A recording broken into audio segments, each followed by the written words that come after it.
সূরা আল ফুরকানের ৩০ নম্বর আয়াতে একটা বেশ ভাবনার মতো কথা আছে।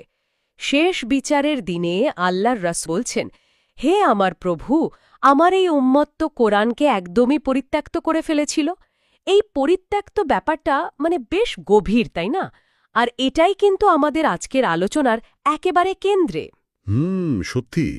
আয়াতটা শুনলে মনে হয় নিজেদের একবার প্রশ্ন করা দরকার। আর আমরা আজকে যে সূত্রগুলো নিয়ে কথা বলবো সেগুলোর মূল সুরটাও কিন্তু এই পরিত্যাগের ধারণার সঙ্গেই যুক্ত, তবে একটু ভিন্ন দৃষ্টিকোণ থেকে আর কি। ইসলামকে জানতে হলে বা মানতে হলে একমাত্র কোরআনই যথেষ্ট। পথ নির্দেশনার জন্য আর অন্য কোনো মানুষের লেখা বই, ধরা যাক হাদিসের যে বিখ্যাত সংকলনগুলো আছে বুখারী বা মুসলিম, সেগুলোর দরকার নেই। বা বলা ভালো, এই সূত্রগুলো মনে করে সেগুলোকে অপরিহার্য ভাবাটা ঠিক না। একদম। আমাদের আলোচনার ভিত্তিই হলো এই লেখাগুলো বা সূত্রগুলো। এগুলো কোরআনকে দেখছে সম্পূর্ণ স্বয়ংসম্পূর্ণ, বিস্তারিত আর সবকিছুর ওপরে ফাইনাল অথরিটি হিসাবে।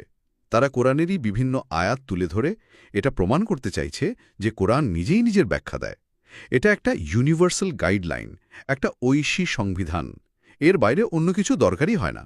আমাদের ব্যক্তিগত মতামত নয়, শুধুই সূত্রগুলোর বিশ্লেষণ। ঠিক বলেছেন।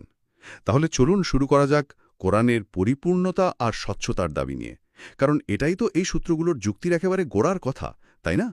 তাদের মূল পয়েন্ট হলো কোরআন নিজেই বলছে যে সে সম্পূর্ণ। এটা আসলেই খুব জরুরি একটা পয়েন্ট। কারণ সচরাচর একটা কথা শোনা যায় বা অনেকেই মনে করেন যে কোরআনে তো সবকিছু ডিটেলস নেই।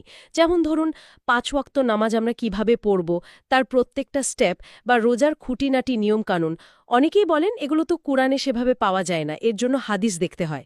কিন্তু এই সূত্রগুলো বলছে অন্য কথা। হ্যাঁ, ঠিক।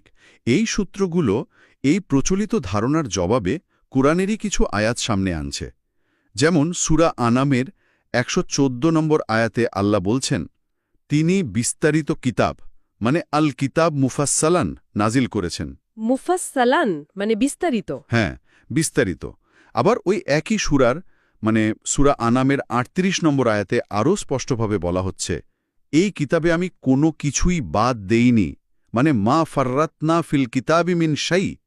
খুবই জোর দিয়ে বলা কথা। তার তো দাঁড়াচ্ছে আল্লাহই বলছেন যে কিতাব বিস্তারিত এবং কিছু বাদ দেওয়া হয়নি। ঠিক। আর সূরা হুদের ১ নম্বর আয়াতেও বলা হচ্ছে, এই কিতাবের আয়াতগুলো একদম স্পষ্ট, গোছানো আর যিনি প্রজ্ঞাময় তার পক্ষ থেকে বিশদভাবে ব্যাখ্যা করা হয়েছে।